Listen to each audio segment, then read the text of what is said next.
Kangpokpi amadi Ccpur Da Leiba Nagagi Kukina Ming Onthokpa Hwkhre chahi 2023 gi May 3 dagi chatharakpa Kukina terrorist sing ilana sina maram oiraga Manipuri gi tongan district sing da laingaki makhada leiramba Kuki employee sing lana sina maram oiraga Ccpur amadi Kangpokpi district ta mapung oina employee oiba maramna laingaki chanagadaba protocol sing thugaiduna Nagagi Kuki maming da thonba Hwkhre Kangpokpi district ta laingaki loisang makai Kuki singna apikpadagi hauraga achauba fam fawa Kuki singna paisin khibadagi laingaki protocol khudingmak Thugaiba amadi laingaki hana leiramba report kaya manghanbagi thabak chathaba hore haidi Kangpokpi district ki manungda leiriba makui mayangthang haina khangnariba khul asishu khunjasing amata tanaba tawramdana Kuki singna wakot 5 village haina maming onthokre khulgi maming onbagi matangda district administration na matawfam thokpa laingaki chanabi kaya thugaibaga loinana khul maming onba yaroi haina nagagi tongan ba CSO singna pirakhiba che changsing office ta leiriba Kuki singna loina manghankhre haidi Kuki militant singna kautruk chingthaktagi drone sizinaduna purakpa bomb kadangman part 2 da thadaduna pokhaihankhre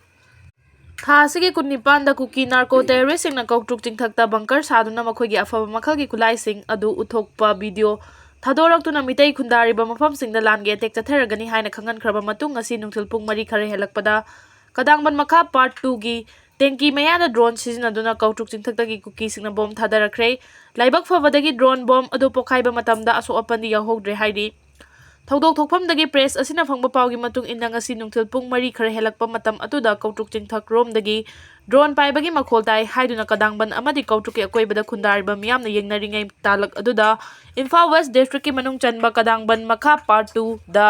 Mapangal kalaba bom ama thadarakuna pokhaiki laibak fabadagi bom taduna pokhaiki riba mafam adu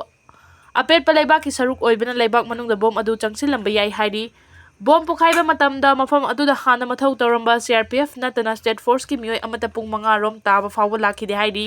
Pawsina makha tarduna kadangban makha part 2 da khul adugi volunteer sina kadangban mungak senduna leiriba mafam adu da target tawrakpa oiramba yai haina thajanari Adumapu volunteer singna leiriba mafam aduda target tawba ngamdaduna thangnaba mafam aduda bom adu takibani haidi Imphal West district ki manung chanba kautruk ching leikai maning chingsang pareng amadi National Sport University ki singthakta khulai matik chana paiba Kuki militant singna mitei dalandarakna ba Kuki militant nifu yangkhai rom leire haina video footage ama thadoktuna maikai adongi miyamda aki akhang pohan khiba matung